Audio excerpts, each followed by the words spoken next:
Cette notoriété, cette médiatisation, moi je vais essayer de m'en servir pour faire ce que j'aime, à savoir du théâtre, de la comédie. Idéalement, comme n'importe quel comédien, je vise des films, des courts-métrages, des séries. Mais maintenant, à côté de ça, l'expérience que j'ai pu avoir auprès de Secret Story et tout ce qui a pu se passer à l'intérieur m'a énormément intéressé et m'a énormément donné envie de continuer là-dedans. Et si je pouvais essayer de bosser avec des potes de prod sur des émissions à l'avenir, ça m'intéresserait énormément. C'est-à-dire pour faire quoi, justement? Qu'est-ce qui vous plairait d'endosser comme rôle? Mais c'est pas forcément non, mais être devant la caméra, même derrière. Bien sûr. Mais moi j'ai joué le rôle d'un méchant, j'en ai plein encore à jouer, il n'y a pas de problème, mais j'ai su apporter au sein de Secret Story le piment et le tact qui faisait que l'émission avait du rebondissement. Mais c'est-à-dire, ça veut dire qu'on pourrait imaginer que pour Secret Story 4, qui verra d'ailleurs le jour, hein, évidemment, ça a été confirmé il y a quelque temps, une collaboration avec la production, où vous puissiez être un consultant, c'est quelque chose, d'une part, qui vous plairait, et c'est quelque chose d'envisageable? Si c'est envisageable, je sais pas, parce que je suis quand même, faut être réaliste, parti de la maison avec l'image d'un mec ingérable avec qui on peut pas bosser, qui est assez compliqué. Oui. Mais maintenant, moi de mon côté, c'est largement envisageable et c'est quelque chose qui m'attire. Après, à moi de voir ou à la production de voir si ça les intéresse, si d'autres boîtes de production peuvent être intéressées par moi. Donc travailler avec Endemol, pourquoi pas?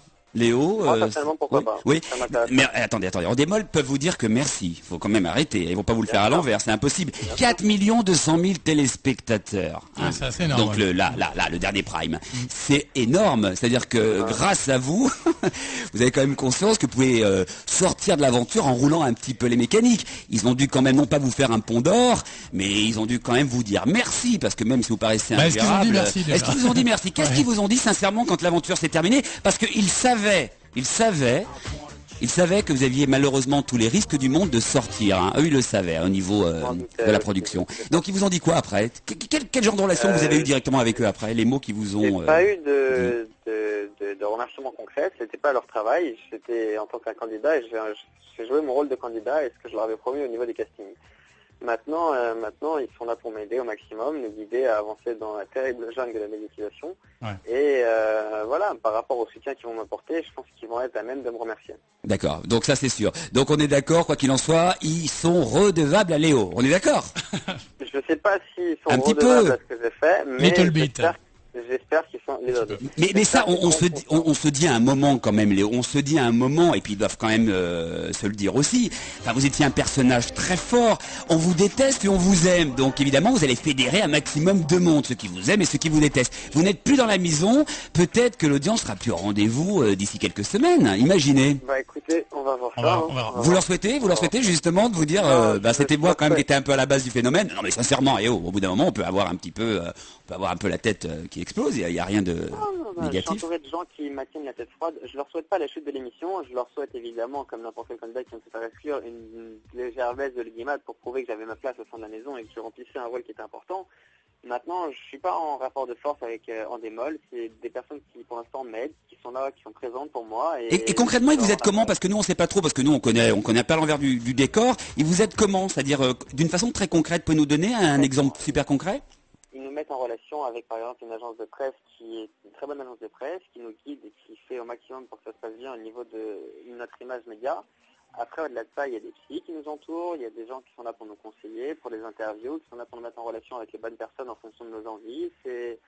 On n'est pas exposé à une médiatisation et après à un abandon. D'accord. Et puis surtout, il y a aussi, on peut se faire un maximum d'argent. Vous aussi, vous aviez signé un CDD où vous n'êtes pas le personnage qui devait revêtir à un moment un t-shirt d'une couleur particulière pour faire comprendre à un avocat qui pouvait porter plainte contre Endemol concernant le contrat qui était très caduc. Vous avez signé vous-même un CDD, Léo? C'était pas des CDD qu'on avait signés et je suis pas habilité à vous parler des contrats. Voilà, donc Endemol là vous a donné le message là, c'est clair. Non, c'est pas une question de message, c'est une question que j'ai pas à mettre de coups bas à la production par rapport à ce qui. Non, c'est des questions simples. C'est des questions, mais on a signé des contrats qui stipulent un règlement, qui stipulent des choses très simples par rapport aux lois qui sont passées vis-à-vis de la télé-réalité. Maintenant, je ne fais pas partie des personnes qui ont contacté Jérémy Assous pour établir un code vestimentaire en fonction des. Vous savez pas qui c'est? Je pense avoir mon idée sur les personnes. Ce serait qui les deux personnes éventuellement qui auraient signé pas ce contrat, mais qui auraient signé des contrats avec Jérémy? Pour moi, ce serait Cindy et un garçon, mais je ne serais pas habilité à vous dire avec précision lesquels. Cindy et le garçon, vous pouvez pas me donner juste un indice, comme ça je vais chercher toute la soirée, Léo. Honnêtement, j'ai pas d'indice, mais pour D'accord. moi, il y aurait un garçon avec elle. D'accord. Une dernière question, on vous laisse tranquille, parce que c'est vrai qu'en même temps, c'est un vrai bonheur que de parler avec vous, parce que nous, on constate que vous êtes quelqu'un de totalement posé, voilà, et agréable. Et agréable. Alors, c'est incontournable, puis on terminera vraiment là-dessus, parce que c'est vrai que ça va peut-être vous servir pour une carrière de comédien, et on vous la souhaite parce que vous avez le physique, et puis même vous avez le talent. Voilà, c'est fait, c'est dit. D'accord. Non mais, sincèrement. En revanche, cette histoire avec Émilie, tout le monde va vous en parler et on vous en parle aussi. Parce qu'au bout d'un moment, quand même, c'est quoi cette histoire? Quand vous enfermez, faites des petits câlins, vous étiez en train de fumer des joints, il se passe autre chose? Faut nous dire un peu ce que c'était cette histoire. Non, on va prendre par point. Il n'y a aucune drogue qui a été rentrée dans Secret Story, du moins pas à ma connaissance. Ensuite, faut savoir que j'étais pas le seul candidat masculin à être enfermé aux toilettes avec une candidate. Je pense que tous les candidats de la maison se sont retrouvés à un moment enfermés aux toilettes parce que c'était la seule pièce où il n'y avait pas de micro, pas de caméra. Et alors, il se passe quoi dans ces toilettes, justement? On se raconte quoi? Eh ben, on parle stratégie, on parle du jeu, on parle des infinités. C'est le moment où on peut décompresser. Il y a des gens qui pleurent, il y a tout et de rien. C'est la seule pièce où tu es entre guillemets face à toi-même ou face à quelqu'un qui est là pour t'écouter et te soutenir. Et alors, avec Émilie, vous êtes dit quoi dans les toilettes? C'était plus de la stratégie et sa relation avec Vanessa qui était compliquée à gérer pour elle. D'accord. Mais vous avez conscience quand même que l'image que vous avez pu donner à un moment, c'est-à-dire ce rapprochement, cette complicité affective, et on peut comprendre, hein, on peut être quelqu'un de très câlin, très affectif. C'est peut-être votre cas dans la vie de tous les jours. Vous êtes peut-être quelqu'un qui aimait bien le contact. C'était le cas à l'intérieur. Ouais. À l'intérieur, il est indéniable qu'on a besoin d'un soutien, on a besoin de quelqu'un qui nous épaule. Et Émilie a endossé ce rôle avec moi et je l'ai fait idem avec elle. Et c'était indéniable qu'au sein de la maison, elle m'apportait le soutien, la gentillesse, la part de féminité qui te manque à l'intérieur. Parce que Léo, son petit copain, il vous en veut, hein. Ma foi, c'est de bonne guerre, je le comprends d'un côté, c'est normal. Et moi, ma petite copine, elle en veut à Jill aussi, à Émilie. Et elle vous en veut pas, vous, elle en veut à Émilie, mais pas à vous, votre petite copine, Léo. Elle m'en veut forcément. Elle va casser, tiens. Est-ce que vous pensez sincèrement que votre couple va pouvoir, après cette aventure, pas concernant uniquement les petits moments tendresse avec Émilie, mais que c'est une relation qui va durer? Je vous arrête tout de suite, je vous dis la vérité, à cette heure-ci on n'est plus ensemble.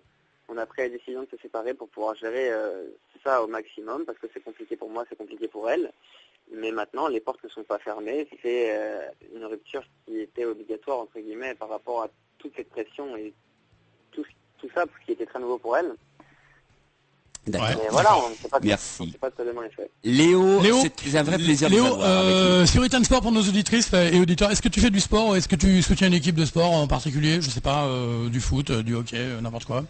Écoute, je crois que tu as assez mon gabarit pour comprendre que je ne suis pas du tout sportif. Ouais, mais tu peux peut-être... On peut faire un peu de danse classique, ouais. On peut faire des trucs aussi qui soient beaucoup...